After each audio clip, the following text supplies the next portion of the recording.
Hi, today I'll be presenting about agrobiodiversity and integrated pest management in my assigned plant, which is okra. Here are some pictures of the fruits and flowers of Abelmoschus esculentus, or also known as okra, kacang bendi, and lady's fingers. Okra is a flowering plant that is grown extensively for its green seed pods. It is thought to be originated in tropical Africa and was then brought to India and the Middle East. For many years, okra has been cultivated and valued as a food crop across numerous cultures. Through trading channels, okra has made its way to Asia, where it flourished as a crop during the Middle Ages in Southeast Asia and India. Okra has been grown for a very long time in Malaysia and is a common vegetable in local dishes.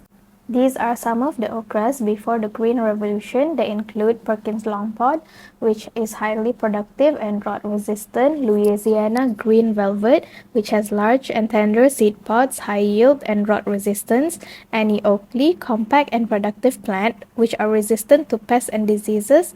They also mature early, Blondies. This variety is known for its yellow pods and sweet flavor. The white velvet okra, its pods are long, white, velvety, and they are spineless and have high yield. Okras after the Green Revolution include Clemson spineless, which is the most common okras that you can find.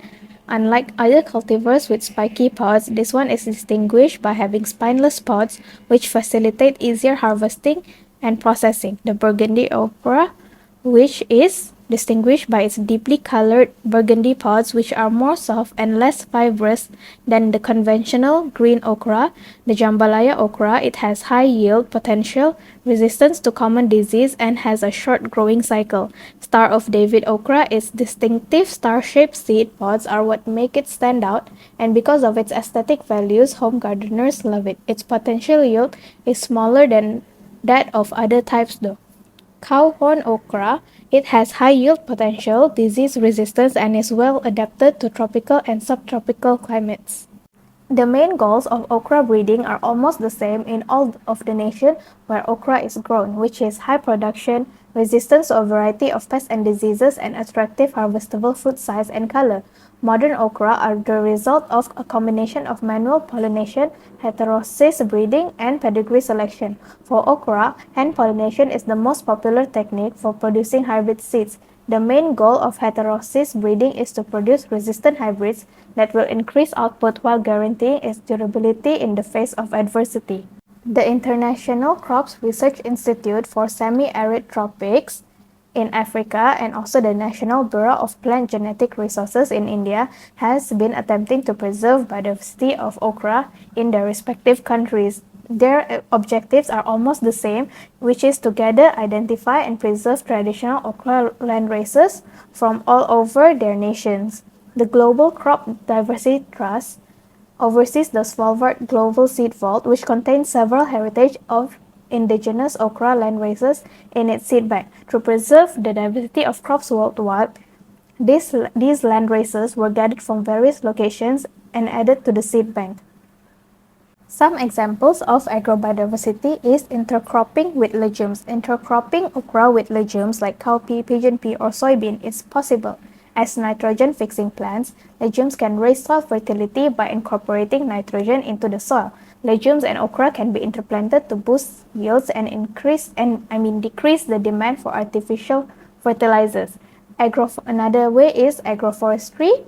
In agroforestry systems which mix crops, livestock, and trees in one field, okra can be cultivated. Numerous advantages including soil preservation, carbon sequestration, and biodiversity preservation can be obtained from agroforestry system. Some trees can produce okra under their canopy, which can minimize water stress and offer shade. Growing okra offers numerous advantages when using agrobiodiversity techniques.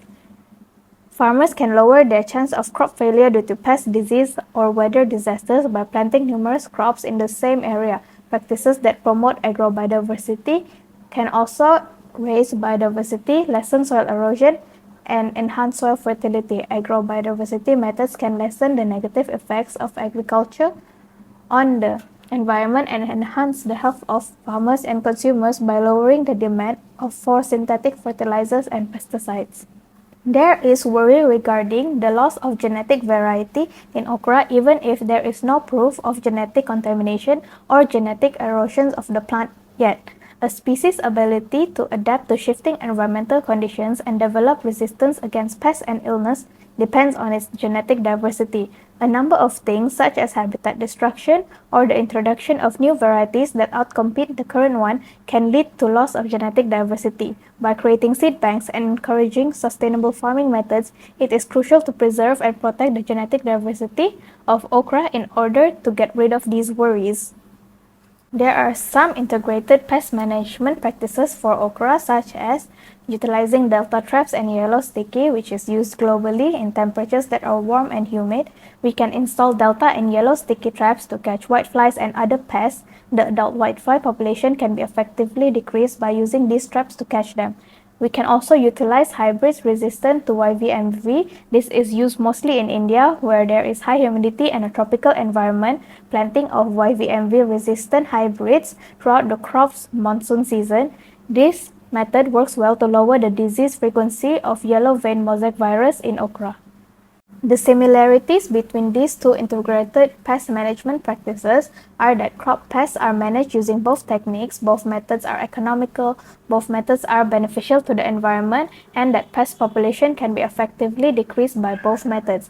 The differences are yellow sticky and delta traps are physical barriers that catch insects, while YVMV resistant hybrids are genetically engineered plants that are resistant to viruses. Yellow sticky and delta traps are used to manage a wide range of pests, while the YVMV resistant hybrids are used to control just viruses.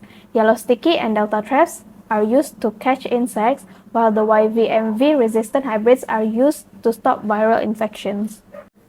Delta traps and yellow sticky are effective in reducing aphids, whiteflies, and thrips, while hybrids resistant to YVMV are useful in preventing viral infections in crops.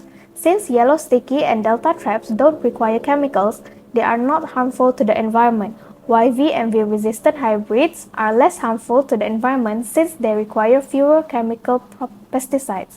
Delta and yellow sticky traps are economical since they are not too expensive to buy and keep up. Meanwhile, due to the ability to eliminate the need for chemical pesticides, which can be costly, YVMV-resistant hybrids are also economical.